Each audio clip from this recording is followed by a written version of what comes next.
disaster must come. At best, only postponed. Shaolin Kung Fu, to survive, must now be taught to more young men.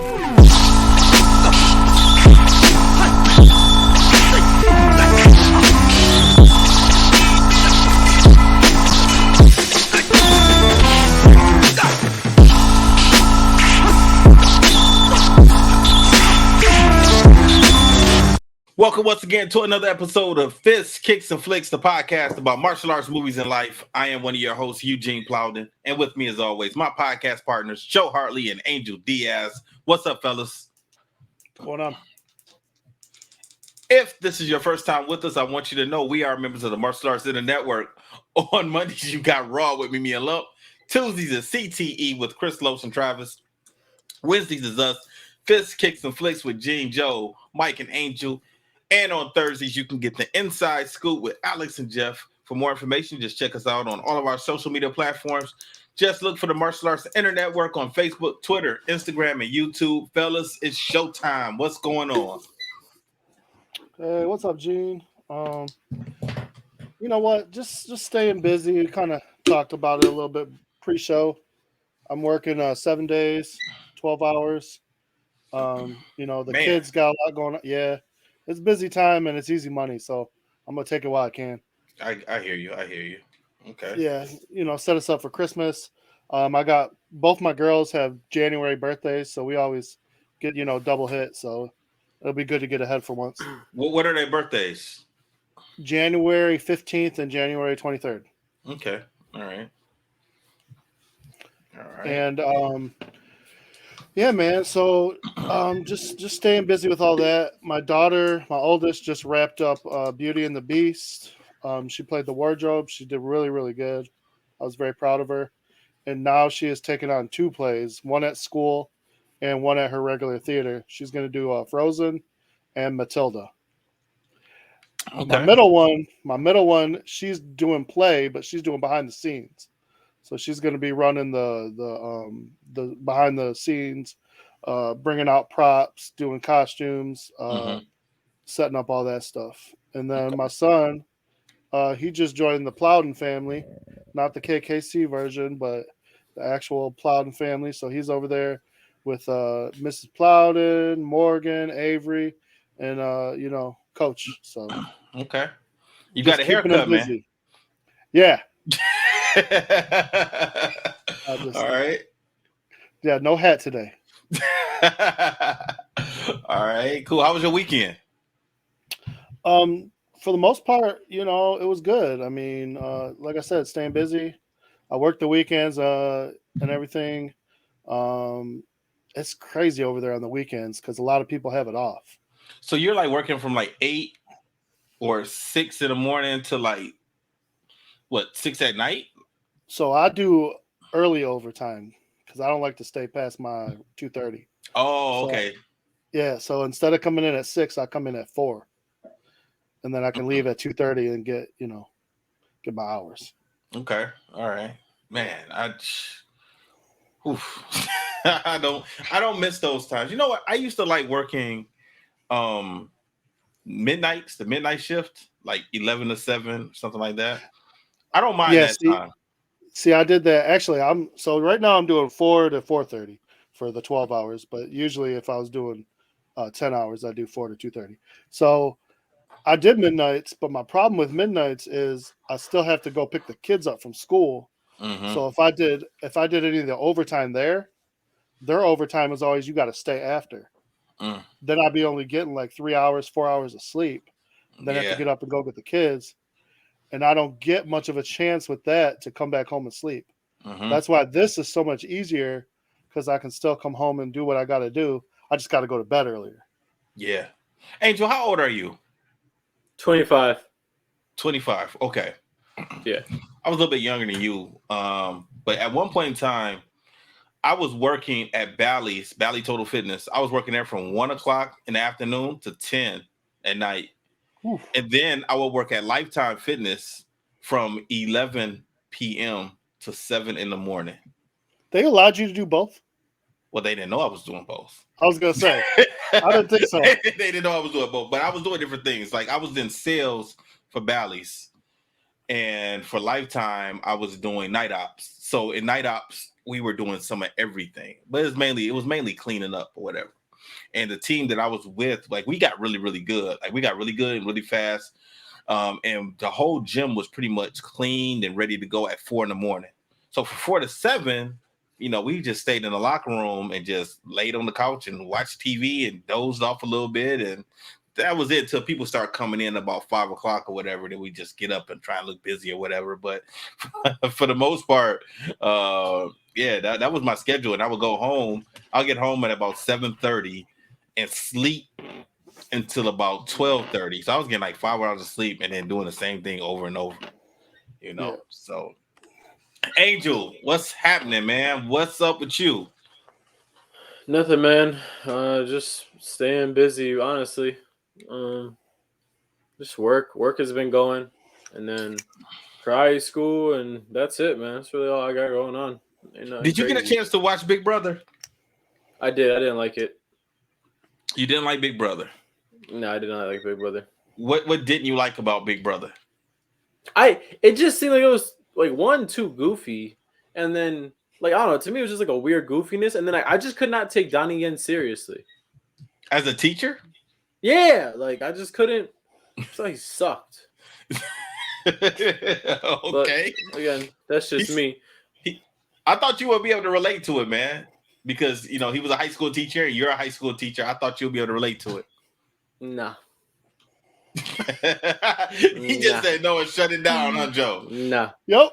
No, I could not relate to it at all. Okay. But yeah, that's basically all that's been going on, man. Okay. Wait, didn't you have somebody at your school recently?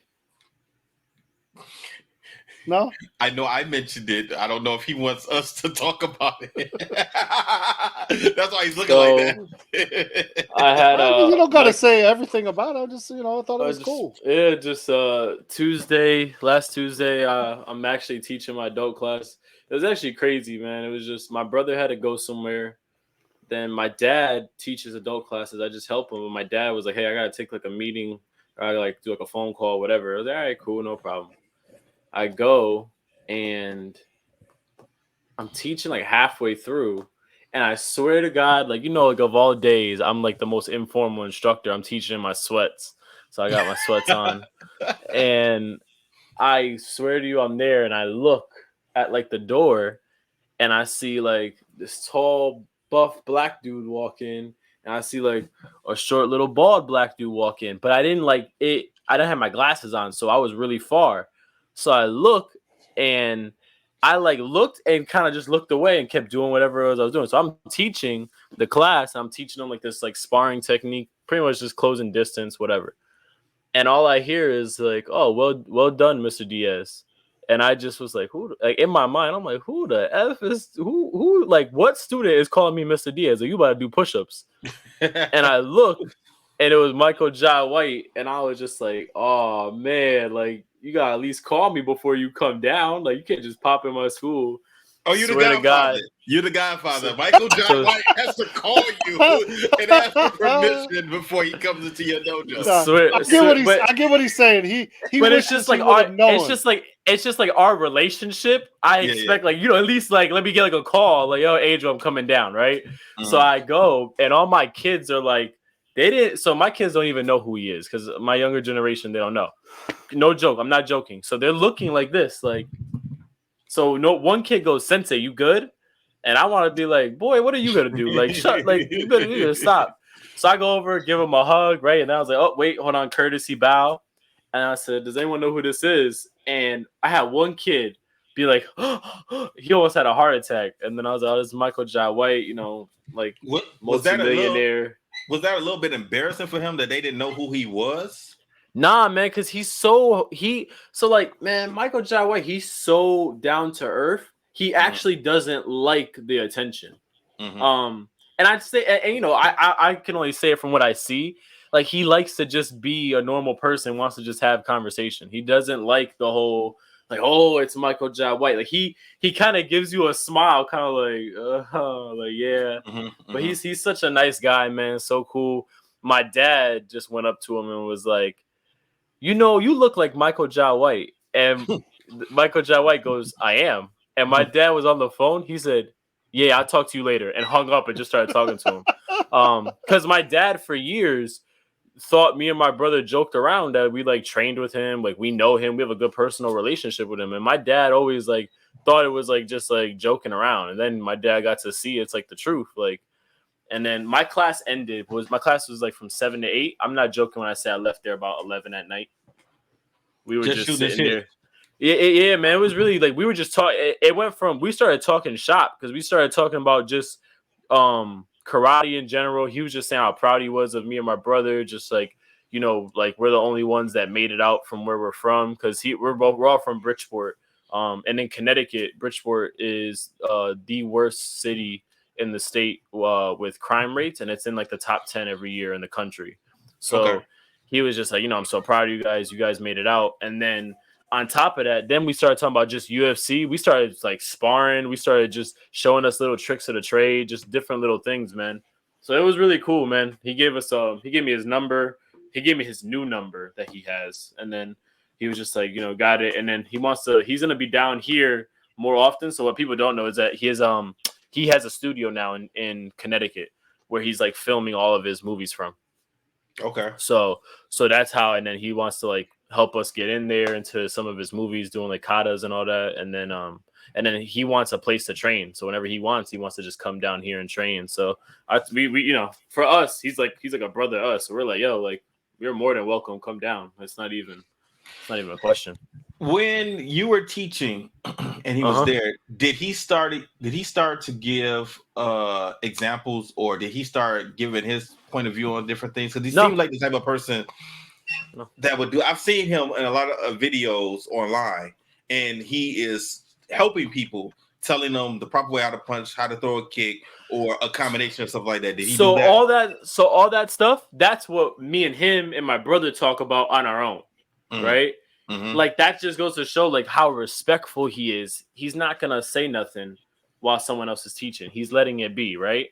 And a lot of those videos came from people asking questions, but they never got the question that the person asked. So like, everyone knows the famous like Kimbo Slice video, like move your hand.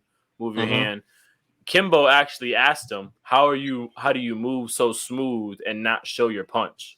Was like the question. But people only got him just showing Kimbo how to punch, and then, people spin it and turn it every which way.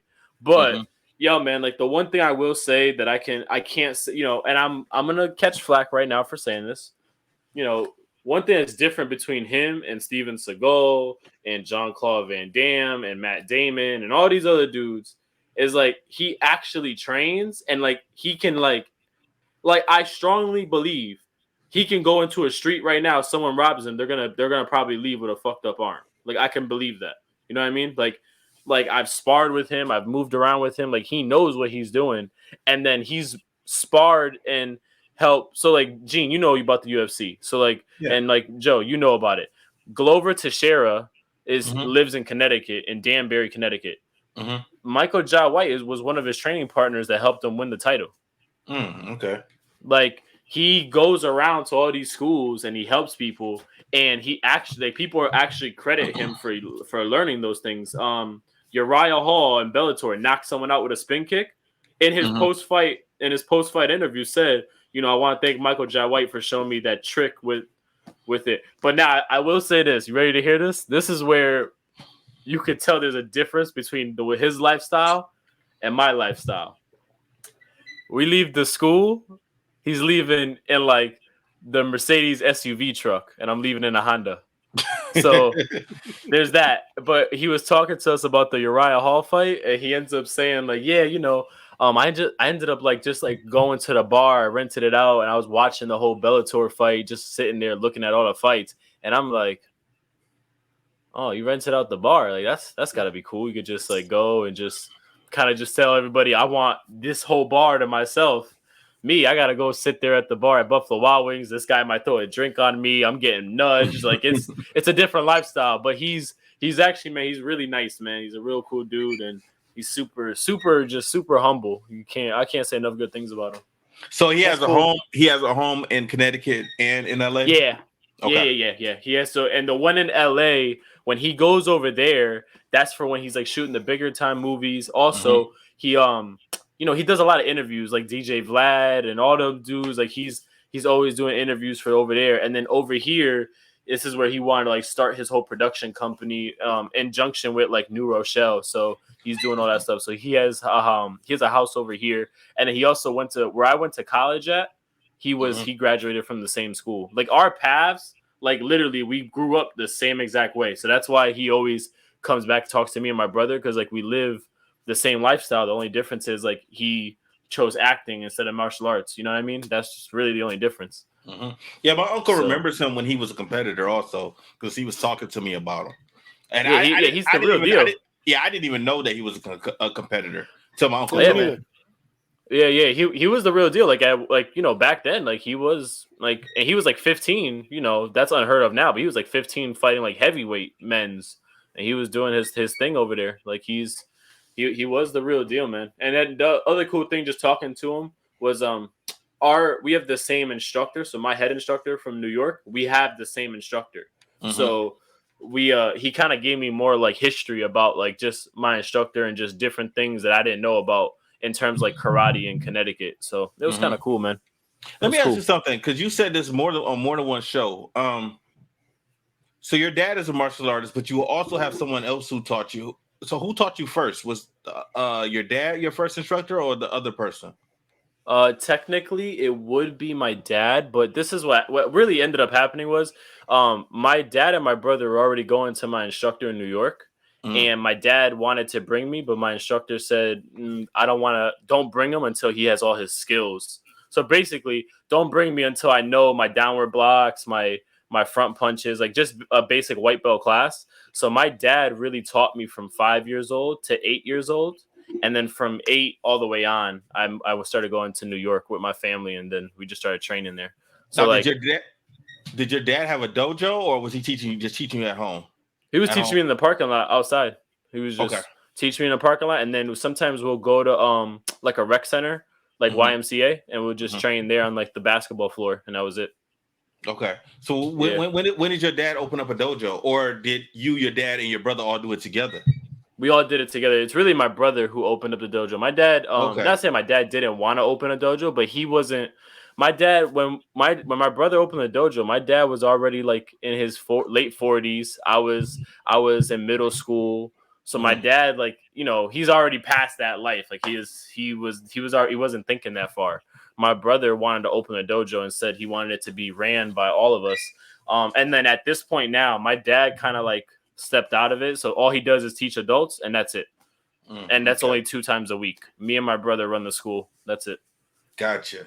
Yeah. Okay. So that's all. All right. Cool. How was your weekend? Real quick before we just get into the movie, because I know I spent a long time talking. I just want to say, that's all good. This movie, I did not remember it being so supernaturally weird. Because I watched this. Yeah, we talk about that. We talk about like my dad and my brother. We all went to the movie theater to watch this, because like anytime a karate movie comes out, we all go as a family, because like we all do karate. It's like a big thing for us. I swear to God, we sat in the movie theaters and watched this. I don't remember it being like this. Like I was like 13, so I don't understand like how it's crazy. I remembered it. Yeah, the first time I watched it, I was under influence, and I was like, "This is not making sense." Of some tasty beverage. Yes, I was under the influence of some tasty beverage. That's what it was. Don't look like that, Angel. It's all good, and I'm doing it now too, and I'm feeling it too. Yo, I'm gonna tell you right now, my mom is gonna make me quit this show. Like, you guys are gonna, my mother is gonna make me quit this show, bro. Like, you don't understand. After that last time, we're in the car going to go get my next tattoo, and I put it on for her, and she goes, y'all need Jesus. And I was just like, I swear to God, it was him. Yo, you don't understand. Y'all gonna make me. My mom's gonna make me quit this damn show. Good evening, Mama Diaz. Okay. Yeah, man, my weekend was pretty cool, man. It was low key, man. I just chilled. I did my normal stuff, did my teaching, did work. And work was something else last week, man. We're doing these things, getting ready for the holiday season.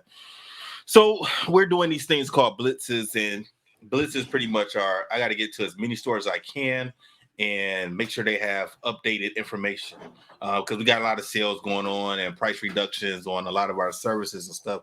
So I had to get out to the stores, national retail stores, and also the independent stores, and update them on everything. So it was a busy work week, and weekend was pretty good. I did my classes, and after that, me and Melissa, we just kind of chilled out, man. Thank goodness. Yeah, for sure. Yeah, because she always on the weekend, she's like, okay, you've been working all week, I've been in school all week, let's go do something. And I just need to take time off. So this weekend we didn't do nothing. We went to B-Dubs. I haven't been to B-Dubs in almost 3 years. And I was surprised to see they had cauliflower wings in there, Joe. Cauliflower wings. I know that's not appetizing to you. No. My wife gets them from Aldi, and they're not bad. Okay, At first I was like, this is weird, because they have the consistency of cauliflower, but they're in the shape of a wing, and then they're covered in sauce in it. But it wasn't bad. I like. But these actually had batter on them first, and then the sauce.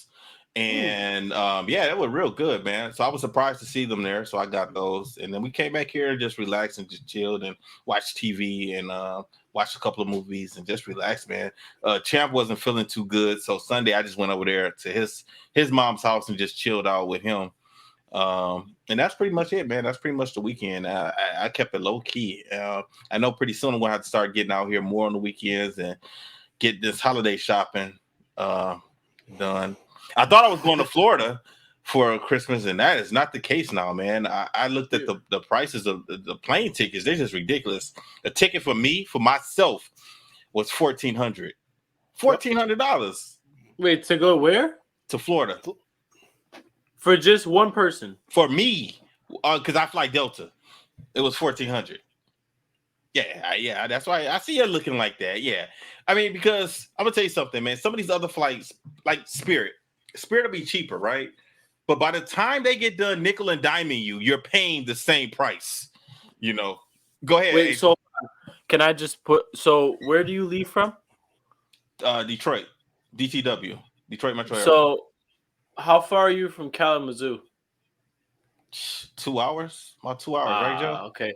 Only reason why I'm saying that is because, yo, man, like outside of Spirit, there's some like airlines that are like, some new airlines, and they always got like low flights or low air flights. And like, yeah, you may have to like pay for like the little extra stuff, but it's nowhere near the price you pay for other flights. So I just know from Kalamazoo you could fly out there.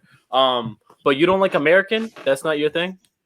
I don't mind American. I don't mind American. But when I was looking at the prices, American was like $800. Like, especially last year. So this is what happened. Last year I had bought the plane tickets to go down to Drew's wedding last year, and then they said I had COVID. I had got that thing and said I was positive for COVID, so I couldn't go down there last year. So I still had these tickets. So last year I paid $300 for my ticket. So I still had that credit. So I was going to use that, for me and Melissa. We both have a credit. And the tickets now is just ridiculous to go down there now. So, so what we're going to do is we're going to go down there in February when the kids have midwinter break. We're just going to go down there in February and just hang out there for a week and then come back, So that's the plan now. All right, Joe. This is your movie, 47 Ronin. Actually, Angel picked it. I just remembered to. Oh, okay. When he all right. here. But I swear to you, I did not remember it being like this at all. Well, I did say it at the end of the show last week because I do remember it. And the crazy thing about this movie is I looked it up. It is based on a true story. Right. That's the weird part. What? I saw that. Yeah, I saw. That Oh, was at the whoa, thing at the end. hold on. It is. Hold on. It is. I remember it was. And my brother told me the fact that there was 47 Ronin samurais, like the basic, like the vague plot of it is true. Yes. All the extra stuff, no. No. But That's what I like, was about to Well, say. yeah, we know that, man. Yeah. There's no monsters or witches flying around. You know, we don't listen. I know you guys are. I know I'm gonna get killed when I say this, but like personally, I wasn't around in the 1500s, so like I believe like some of that stuff. You never know. It could have been witches, could have been ghosts. Like we don't know that. Like I still think dragons are real, even though everyone says they're not.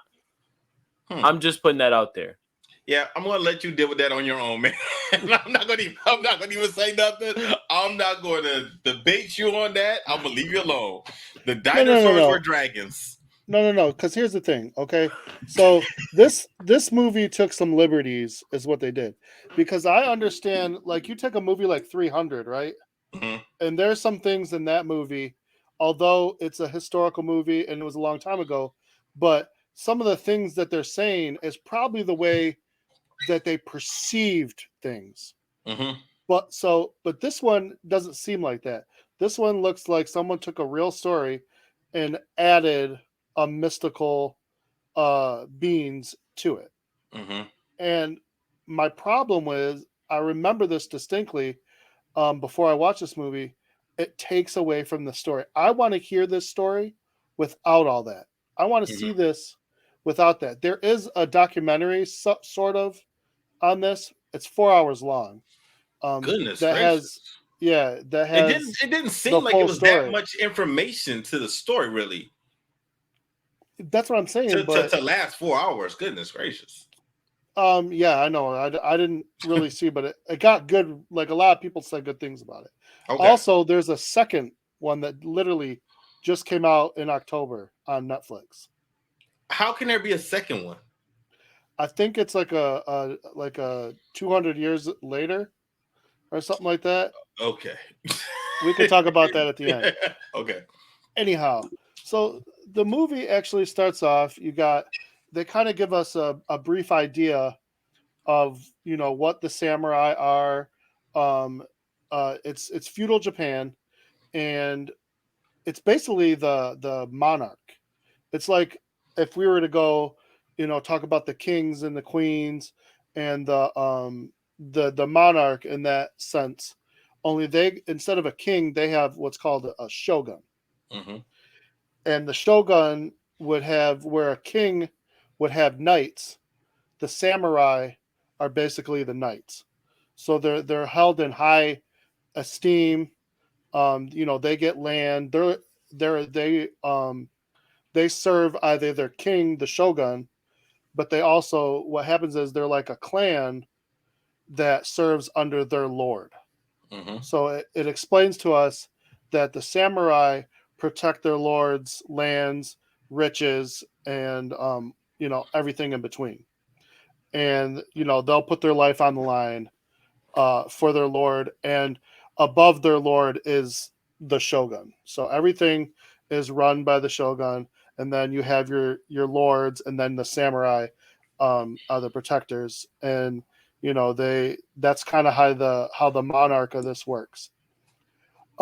We come across the lord with his group of samurai, and they come across a child passed out in a lake, and there's markings on him, so they consider him to be a demon. That was weird. I was like, just because he got scratches on his head, why do they think he's a demon? I didn't get their explanation of that. Now I'm going to tell you something so when I'm watching this, and they kept referring to the child's name is Kai, and he as a child, I don't know the actor's name, but when he grows up, it's Keanu Reeves plays Kai, and they keep calling him a half-breed. And so I started looking up, why is he being called a half-breed? Because he's half human, half demon. But if you look up, I thought it was based upon his nationality. Yeah, but that's what I was going to say. They find out that the half-breed is technically, he's white, half Asian. Mm-hmm.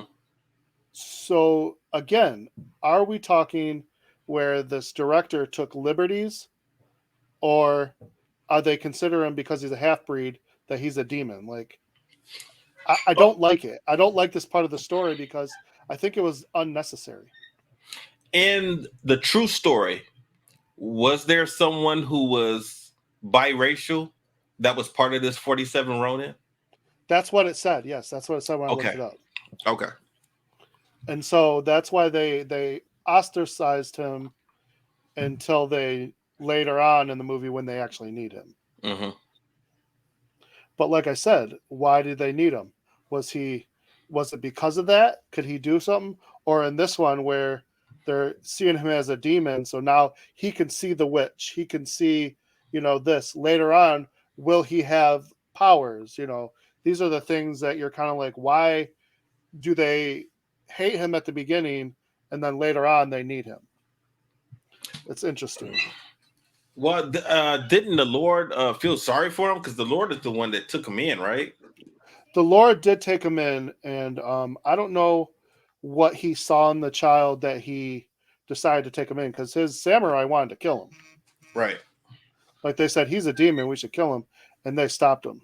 And they mistreated him his whole childhood. Yes. Well, and the only one that might have kept him alive is the daughter. Right. Because the daughter actually, they basically fell in love. But that's another thing too with this movie. I could not get the names right, so I'm not going to be able to say this person by calling them by name. I couldn't get it. Well, a lot of the important characters had they just called them Lord and Shogun. So I mean, and my lady. Yeah, my lady. And then the rest, they have very difficult names to say. Right. I guess the daughter is Mitsukui, and then the other guy, like the main samurai, his name wasn't totally. Oh, the Lord is Lord Anzo, so that's not so bad. And then the other guy's name, I thought his name is Osiris or Osaya. Osaya. Okay. Osaya. Okay. Yeah. And so Osaya, other than he is the main, like he's the leader of the samurai. He's considered the best, I guess. They show him and his family. He's got a wife and he's got a son. And right off the bat, the wife kind of says the son is looking for his approval. So I guess he's kind of hard on his son. And they really don't say much about his son until later on. But this starts off, they're on like a hunt. And during the hunt, we find out they're hunting a creature. And I honestly couldn't tell you what this creature is. It's got a tail. It's very horns. large. It's got horns. It's 3 times the size of like a bull. Yeah. It's again, it's some kind of hell beast. I don't even know. They don't really explain that right now. But anyhow, the samurai are chasing it. They're getting kicked around. They're getting beat up. And it comes down to Osaya is kind of face to face with this beast. He's basically prepared to die, and Kai the whole time is following them and running around, and he doesn't even have a weapon. So he ends up picking up Osaya's weapon and kills the demon. And what does he get for his trouble? Well, Osaya looks at him and says, I would have rather die than, take credit for a kill from a half breed or something like that. I don't like that. I don't like that way of thinking. Just like in feudal Japan, I just really just hate like that whole like I much rather die than be kept alive, because if I was kept alive and I got beat up, then I bring dishonor to my home. But if I'm dead, but I died fighting, then it brings honor to my home. I'm sorry. If my father, if it's just me, I come home alive and I got my ass beat, I'm gonna look at my kids and say, hey, it's just like it's like Friday. You live to tell a story another day, and we'll go back and get them. Not, kill me there. Right. Makes no damn sense. Well, it's a whole different culture. So that's really. I'm not saying it's right. It's just that's their everything is based on honor, and honor is everything to them. And if your honor is called out or questioned, you're considered a piece of crap. I guess I don't know. You know Um, what's honorable? You know what's honorable? No joke. Staying alive. What's Yeah, I was about to say what's honorable is I stayed alive and I was able to show what happens and how you don't quit and you can come back and show like redemption. That's honorable in my mind. Well, Osaya does take. Kai gives him the kill, and he takes it, which basically he did say he would have rather died, but then it's very dishonorable to take credit for somebody else's kill. So I mean, this guy, um, what he says and what he does are a little different, and his lord, his master, basically cuts off the horn and gives it to him like a prize for his kill. So I'm looking at the scene right now, and this is not Osaya though. This is another one of the samurais. I think his name is Yasano because his name I have it on the. Oh, you know what? Osaya might be his kid then, and Yosano is the main. So yeah, because Osaya shows up with the Lord. Yeah, and he cuts off the horn of the beast. I don't know. It's weird. So we go back to town, and we see Lord Anso and his daughter, and they're preparing for the shogun to come and visit, and I guess all the other clans or groups of samurai and their lords are gonna come, and they're gonna have a tournament, I guess. Mm-hmm. And during all this, there was a wolf that was following fox. A fox. Yeah, white fox. I thought it was a wolf. Yeah, a white fox with different color eyes, and we find out that she is actually like a witch that could turn into this fox, and she's with another group, another lord, trying to take out the lord of this other. I guess this town that Lord Anzo has is like the best, like the top area of land to own, is what I kind of got. They didn't really explain that. No, they didn't. It did seem like this was on top of being, king or shogun, like his spot was kind of considered like right under that, it seemed like. So that's what I'm getting, because I think his name is Lord Kira. He wants to take that spot over, and so he's concocting a plan that he's going to put into motion during this tournament. But was that his? Okay, yeah, you're right. I had the characters confused. I thought you were talking about the Shogun. No, the Shogun is literally, his name is only Shogun. Yeah, they don't ever give him a name.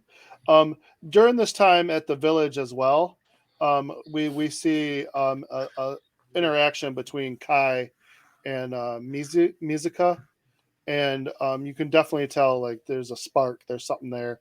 Like I said, he won't act on it, although she would probably jump at the chance, but he knows this place. It would be very wrong for him to show his affections in any sort of way. So he kind of basically says, thank you, you can leave now, da da da da. Hey, you know what? I was just thinking about something. We talk about Shogun. The whole entire movie, I just kept calling him Shang Tsung. That's all I kept saying. Yep. The whole movie, I was like, that's Shang Tsung. That's nothing. I don't know him as no other character besides that. You're not wrong. You're not wrong. That's all I could think of. Now, a taste of things to come. That's all I kept thinking. Yeah. So the next day, the Shogun shows up. The rest of the clans show up, and standing next to Lord Kira is a woman who we know as the witch, but nobody else has any idea. And Kai looks her in the eyes and recognizes the eyes of the fox. Now that was weird. That was weird because when he first saw the fox was a good distance away. And when Yes. he saw her, she was a good distance away, but yet and still he was able to make out the eyes and then put two and two together. I would not have been able to do that if it was me. I would have Well, just thought, hey, her eyes are like that fox I saw.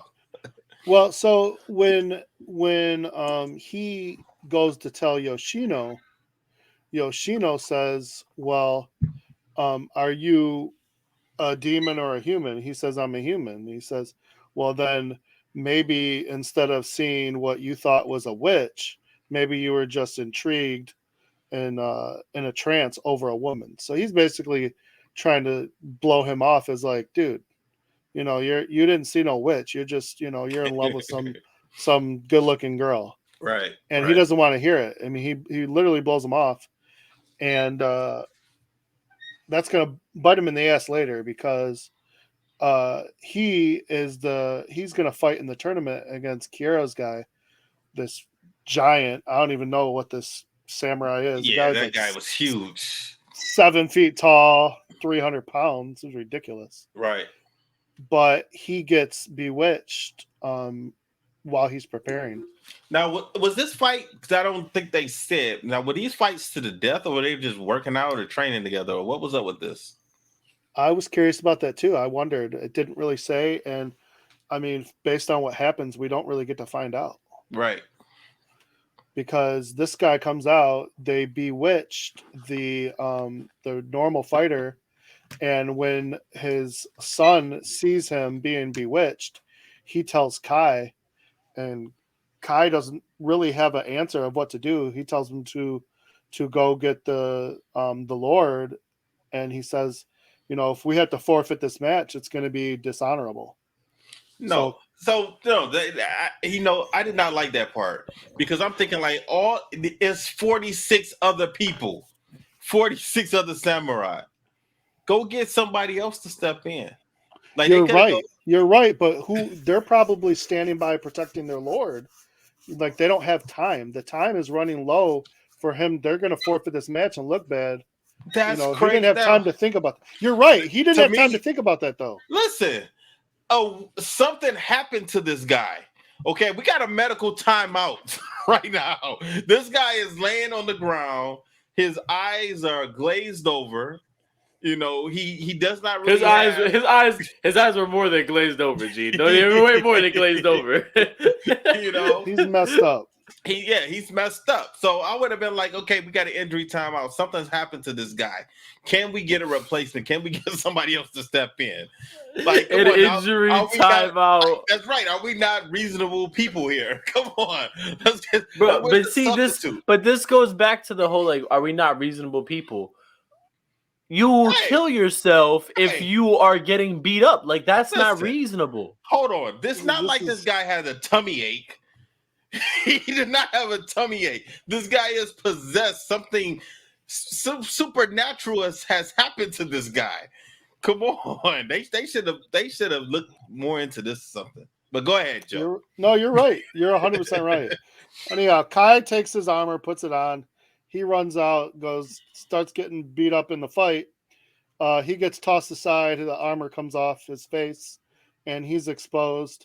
And I'm assumed, as it is in medieval times, if you're a knight, you can honorably fight.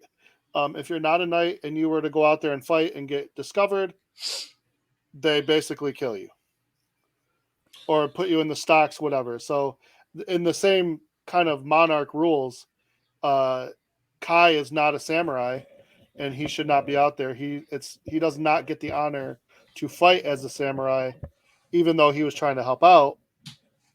And exactly why I would have went and got somebody else. You're not wrong. You're not wrong. Because now you guys are pissed at me. And what happens to him next? Well, the Shogun tells them to kill him. Yes. And the Lord's daughter runs out to save him. And now they just look bad. I would have been like, all of y'all kiss my ass. I'm not about to take no beating when I was trying to help you guys out. That's ridiculous. But the crazy thing is to go from saying kill him to beat him over the daughter. That was interesting to me. And the Shogun was pissed by all of this. Well, because for him, it's just all it's all it's dishonoring him more or less to have this happening, especially when you're the one you're the host, so you're being a bad host Yeah. basically. So now we see this witch. She does some blood ritual with her lover master. I don't even know what he is. I think she's the one in charge of this whole thing over him. It seems like. Anyhow, some spider comes out of her and goes to the Lord Anso. It puts him in some kind of trance. He believes his daughter is in trouble, and he's seeing delusions and hearing things. And so he attacks a man he believes is attacking his daughter. And then it turns out to be one of Lord Kira's men who's unarmed, which is a big no-no. I thought it was Kira. No, It wasn't him? Okay. I don't think so. I think it was one of his men. If it would have been Kira, it probably would have been way worse for him. But now, way worse than them telling, okay, you attacked an unarmed man in your own home, so you have to die. Worse than that? well, no matter what, he was going to have to die. But what they do is they give you an honorable death or a dishonorable death. So, I mean, in his eyes, yes, it could get worse. Yeah. I'm glad. I'm glad. I'm glad I wasn't living in these times. Yeah, I agree. I probably would have been going at 10. I would have did something inappropriate or said something inappropriate, and they probably would have put me in a barrel and drowned me or something. They would have put me in the river. Yo, I'm telling you, man, my mom is not letting me go on this show no more. bro, I swear, like, I didn't think you could go any crazier than last time. Like, you're killing me here. Yo, I'm just saying, man. You say that every time. I just don't think I would have made it out alive.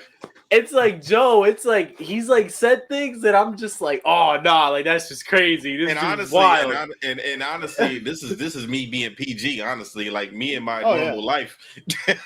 I know, but I'm just saying though. Like now, I'm just sitting here. And I'm just like now. He's saying I would have been gone at 10. I would have had a dishonorable death at 10 because I would have said something. Yeah, and they're gonna put me in a barrel and drown me. Oh my god. Yeah, I would have. Yeah, somebody's flip flops or something would have been wrong, like too small or something. I would have clowned them, and next thing you know, I'm in the barrel, being put in the river. That's it. We're done with this guy. Bob, I just want you to know, I don't think anything he's saying is correct. Like he's a bad man. Like don't get mad at me, Bob. Like I swear to God. You're so fun. You're so silly. Yeah. So I guess the honorable death is you take your own life. And then he had his second in command cut his head off right after. Man, that's some bullshit too, because I wouldn't have killed myself. I would have pretended to poke myself and then fell down. I would have had somebody, one of my friends, come get me later. I would have had you, Joe, or Ski. I was like, all right, look, y'all, I'm gonna pretend to take my life. Just come whisk me away. As soon as I fall down, just come get my body. And I got your back, Gene. I'm going to be on the first canoe up out of here, up out of Japan. I'm going to be rowing my ass to Okinawa. That's what I'm going to do. What's up, Mr. Miyagi? There you go.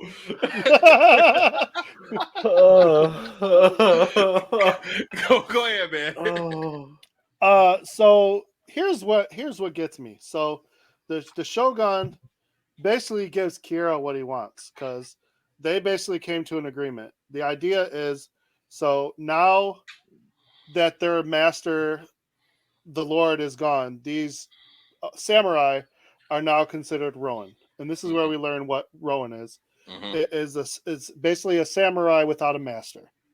And so the Shogun declares them all Ronin. They basically have to leave everything they know. They get to, I don't know, they're supposed to go wander in the woods or something like that. It's so stupid. Mm-hmm. The daughter gets 1 year to mourn, and then she has to marry Lord Kira, who will then take over the land. So that's what he wanted. He gets what he wanted through all this, and that's why he basically did what he did. Now, here's where I have an issue because I don't understand this. the Shogun says all this, and he also tells the quote unquote Ronin that they can't get revenge. Right. Now, if you know that that man who you just put in charge and gave him everything he wants had something to do with their master, their lord being killed, and you're telling them they can't get revenge, why would you sentence a man to kill himself? Right. So he knew it was an unjust kill. Like, this is pointless. That part, that's a plot hole to me, because to me, you just sentence a man who technically was somehow bewitched or defending himself. Like, one way or another, this is not right. Mm-hmm. And you by telling me this, you know that. So that threw me off. But needless to say, Kai is taken away. We don't know what happens to him. Oh yeah, we do. Sold into slavery. We find out later, but I'm saying at this point. Okay. And Lord Kira doesn't trust Yasuno, so he has him thrown in a pit. He wants his will broken, and he has to stay there for a year. Dude, I thought when he said break his will, I thought he was gonna like torture him for like a couple of weeks. When I saw it was 1 year later, I said, "Damn! Like, what kind of messed up person are you?" It's just ridiculous. The crazy thing is, he didn't break his will. My man came out. He wanted a progress report, and he's like, "I got this. We're going." He had a plan. Mm-hmm. So he spent that year down there coming up with a plan, plotting, because basically he got out. He got the 411 on what's going on. He told his wife, because she needed to stay out of it, he said, "You got to pretend we're divorced. You don't know me." He wants her safe. So you have to convince everybody that we're divorced. I'm dishonored. I'm a piece of crap, and I got to do what I got to do. Yeah, that's pretty dangerous, because he knew at the end of this, I'm going to die. Yes. So I don't care. I'm going to do whatever I want. It doesn't matter. I'm going to die. Yes. That's a dangerous man at that point. Now, and here's what I was talking about earlier. So his idea is he has to go and find Kai. Why does he need Kai? Well, because he found out earlier, Kai knew about the witch. Kai knew that, he knows things. So obviously, call him a demon, call him a half-breed, call him whatever you want. Now, all of a sudden, you need this man's talents. Mm-hmm. So he's going to go look for Kai, and the plan is to make sure that Lord Kara does not marry Mizuko, so he doesn't get what he wanted, and that's how they get their revenge. They stop the wedding, they rescue her, and they get revenge for their lord, and then they all know that by going against the Shogun, that they're all going to be killed at the end. Right. But as long as they get to honor their master, they really don't care. Right. So he sends his son off. His son's got to go find the rest of the samurai somewhere in the forest. And then he goes to find Kai. Well, he rolls into whatever new town this is. And Kai he was sold into slavery, like you said. And he's basically like a gladiator. Yep. He's in some coliseum fighting, I guess, crazy trolls and stuff. I don't know. Another monster. Like I said, just unnecessary. But whatever. He's pretty popular. I think the only reason for all of those mythical creatures is because of the people who raised Kai. Because you could have done this movie without these beasts and these weird creatures, but you can't have the part about Kai coming from this other group of people. You would have to leave that part out. It would have to be another secret organizations of ninjas or samurai or whatever who trained him, because those people who trained him were, I don't know, mythical creatures themselves. But that's the thing, that it just feeds into the whole mythical thing. Maybe he was just raised by random people. We don't know. It's so odd. Like it really.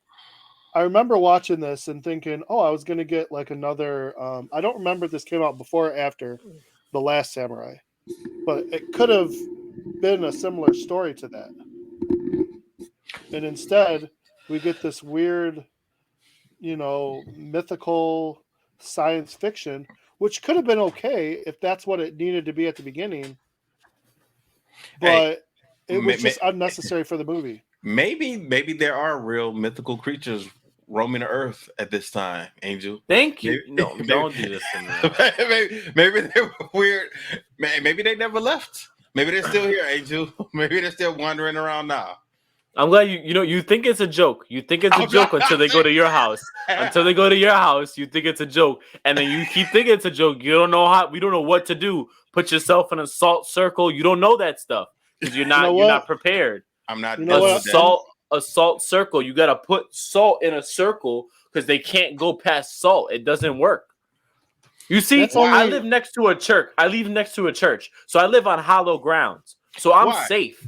Okay, and then if I'm the demon, I'm just gonna get some French fries, and I'm gonna roll my French fries in your salt, and then it's on. I'm gonna have some angel. That's it. That's it. I'm gonna get some bread. I'm gonna put angel between two pieces of bread, and that's it. That's it. We got you, bro. And then I got French fries on the side. There we go. Yo, you set him up for that, Angel. Why you do that? A nice supersized meal, and I'm good. Hey, listen, I'm gonna go with Travis and just say it's all aliens. So how about that? Yo, this dude.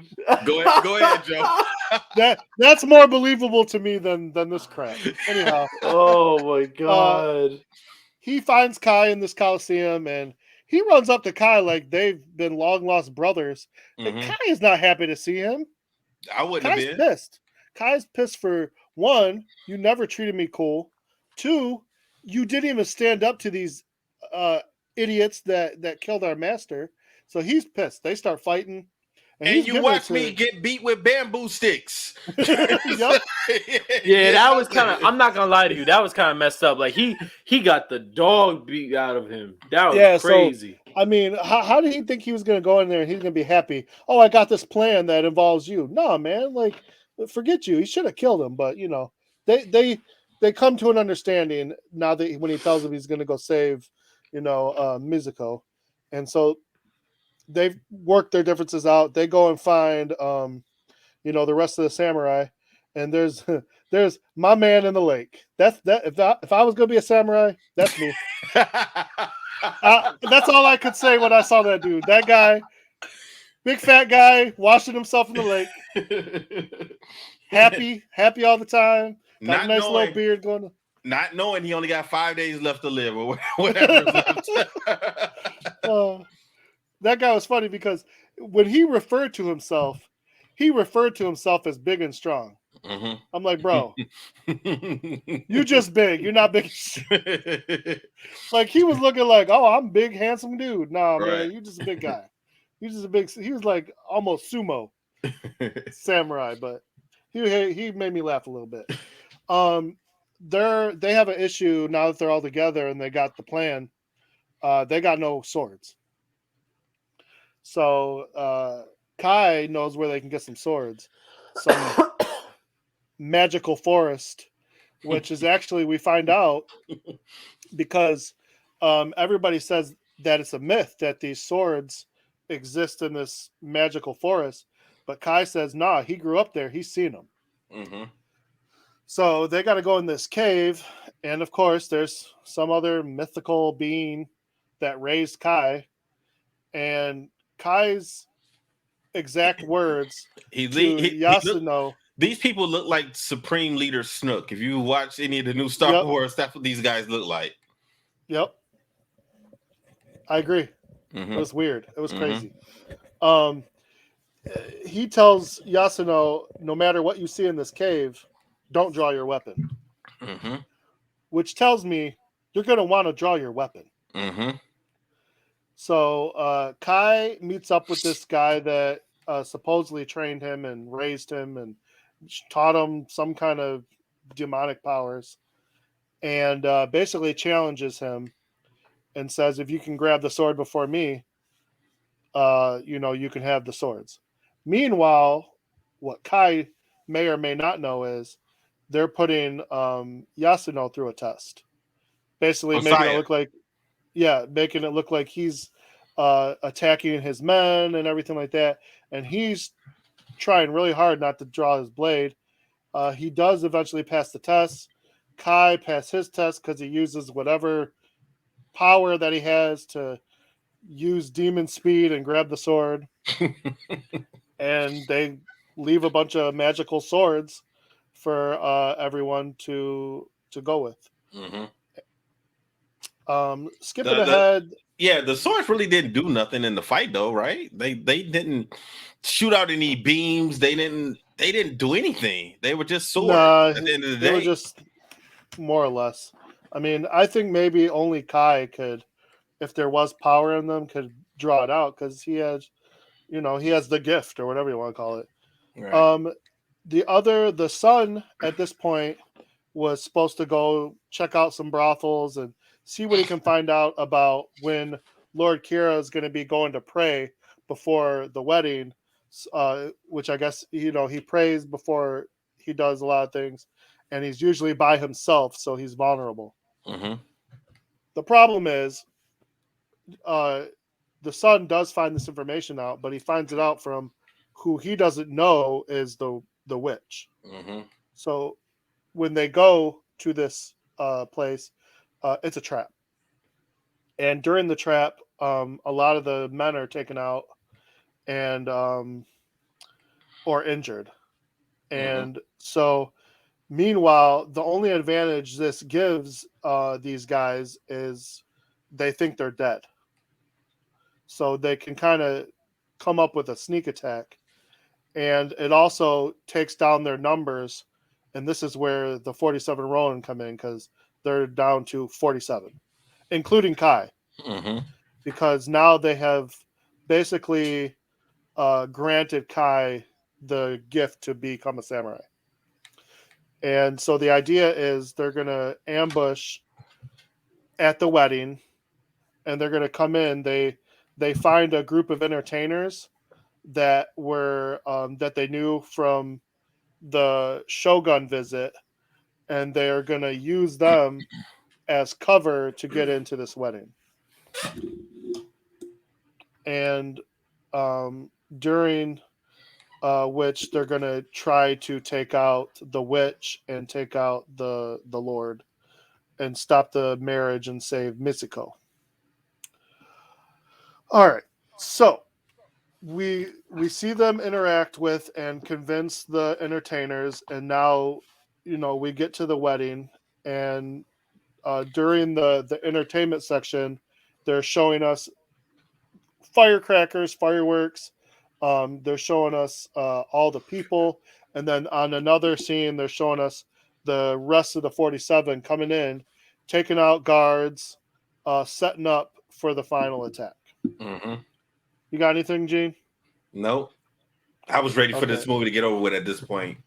I mean, I could kind of see where it was going, but I was like, all right, I'm good now. Yeah, basically the idea is Kai's going to save Mizuko, and he's going to take on the witch. Mm-hmm. Who, by the way, did she have one last transformation for us? Of course she did, because dragons are real. Right, Angel? Okay, that's funny, right? That was funny? Ha ha. No, I'm just... listen, man, I'm just trying to include you, okay? You guys better hope, you guys better pray to God that we don't find out it's real, because I'm never letting you guys hear the end of it. Angel, if we find out, wait, hold on. If we find out dragons are real, everybody needs to pray, not just me and Joe. Everybody, and the whole world is in trouble, not just me and Joe. And I'm going to think you're extremely sick if you're going to take time out to come and tease us and say you are right about a dragon. I'm like, dude, you're crazy. Like, the whole world is fucked up. We're all about to be burnt alive. So I'm not saying they're right now. I'm not saying they're real now. I'm saying they were real back then. That's what I'm saying.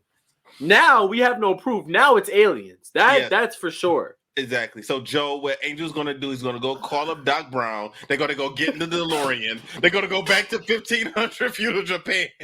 He's going to take his iPhone so he can take pictures of these dragons, and then they're gonna come back here, and then I'll say, "Okay, Angel, you're right. I can't wait to see him. I'll give you a cupcake." Okay. Can't wait to see him. Okay. Go ahead, Joe. Wrap it up before Travis get mad. Before the director gets mad. So Kai takes out the Dragon Witch. The other guy, he takes out Lord Kiara. They save the princess or whatever you want to call her. Yeah, that's what it seemed like. And then they have to go and they all get to go home happy and die. Yeah, that was weird. Literally the end of this movie is everybody has to do like their Lord did. But I will say, and commit Shogun, suicide. He does save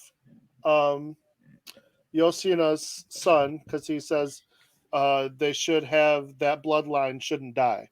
Mm-hmm. So he pulls him out of the death ceremony, and then yeah, because what do you call it? The last part I really had the last part I had an issue with. Keanu Reeves is getting ready to kill himself, and he tells the daughter he's gonna wait forever for her to show up. Yeah, he's gonna find her 10,000 lifetimes, something like that. I'm not gonna lie to you, that one kind of touched my heartstrings a little bit, but anyways, touched your heartstrings. Yeah, He could have been with her. He could have been with her right then and there. He could have said, "You know what? I would have stood up and said, you know what? I helped you guys fight. This is where Angel's mom is going to be done. I'm not really a samurai. Remember, guys? Y'all beat my ass with a bamboo stick about 45 minutes ago. So, Misako, come here with me. We're going to get in our canoe, and we're going to paddle both our asses down to Okinawa. That's what's going to happen.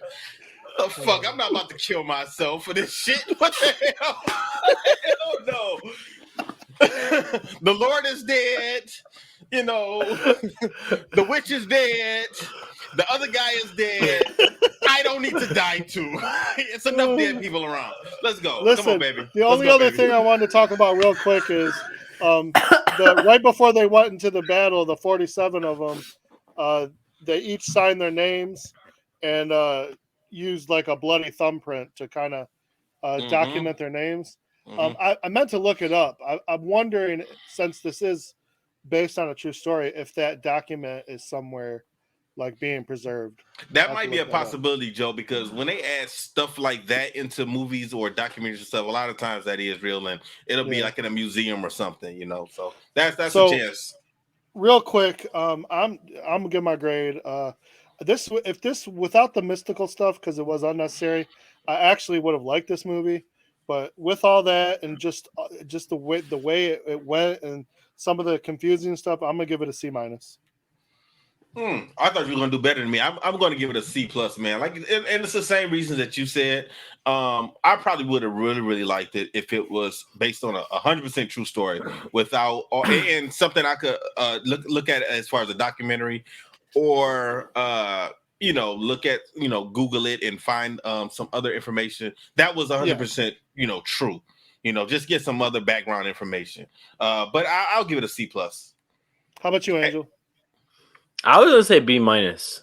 Only because I actually thought, like, even though it was like a sci-fi type movie, like the graphics and like the fighting and everything was pretty good. Like, it wasn't like the only part that threw me off was just I don't remember it being such a supernatural sci-fi type movie. But besides that, I actually enjoyed the movie. Let me ask you this then, Joe and Angel. If this was not based on a true story, supposedly based on a true story, and it still had all of the mythical creatures, what grade would you have given it then? I don't think it would have changed that much. I can't say it would go up or down for me, because the fact that it's a true story doesn't make me like or hate the movie any more than it is. You know what I mean? I think I would have went up a little bit. I think I probably would have went to maybe a B- then, or B+. Honestly, if it wasn't a true story, I probably would go maybe C+, because I would want to see like more stuff of how the supernatural thing ties in. Maybe that's like the most I would say. but like it didn't, because it's true or not doesn't make me hate or love the movie any less. No, here's the thing. Because it was loosely based on a true story, they were half in on the supernatural and half out. Mm-hmm. If you're gonna go supernatural, go full supernatural. If you're gonna go not supernatural, no supernatural. Just don't be half in and half out, because then that's why it's garbage, because you can't. I got it. It didn't mesh together. It didn't meld together. I see what they wanted to do, but they didn't execute it very well. Yeah, like, I mean, because I'm quite sure you like Star Wars and Lord of the Rings and stuff like that, and that's all mythical, Yes. that type of stuff. And I was thinking of this from that point of view. And if it was like that, because then you probably would have, part 2 and part 3 and so on and so on. Yeah. And they probably could have, told more of the story. But yeah, I think I probably would have went up a little bit if it was, So do you want to check out the second one, or just not even? Because it's a new movie. It's up to you guys. There's another one? There's a second one, literally just came out last month on Netflix. I'm down for it, actually. All right. It didn't look bad. It has some nowadays actors in it. It's worth checking out. At this point, I already saw this one and I already know what to expect. So, like, why not? Let me ask you guys something. Okay, so we'll do that, but I know you got to go, Angel, and I know we're up against it, and we're gonna wrap it up. But one thing I noticed when I was watching the movie, I don't think Keanu Reeves really gets much credit as being a martial artist. Yo, I was thinking the same thing. I was watching this because he is a martial artist, and he is jiu-jitsu. Right, and this is like what, his 5th martial arts kind of movie, like the Matrix. He was doing martial arts in the Matrix. Yeah, he was doing martial arts in John Wick, and now this.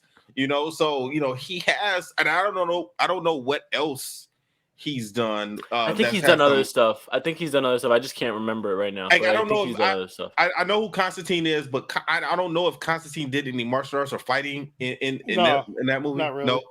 Okay, but I don't know what else Keanu Reeves has done that's martial arts influence. But when you talk about martial artists, we never talk about him.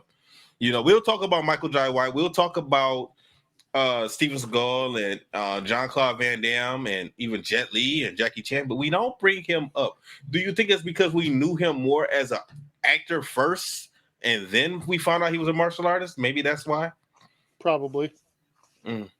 Okay. No, I thought the same thing. I was actually saying that. I was like, man, I actually kind of like him as a martial artist. He actually does really good. Okay. Like his acting is actually really good. I think it's really good. All right. Cool. You guys got any closing remarks? No, man. Check out the rest of the podcast. Check out the Patreon.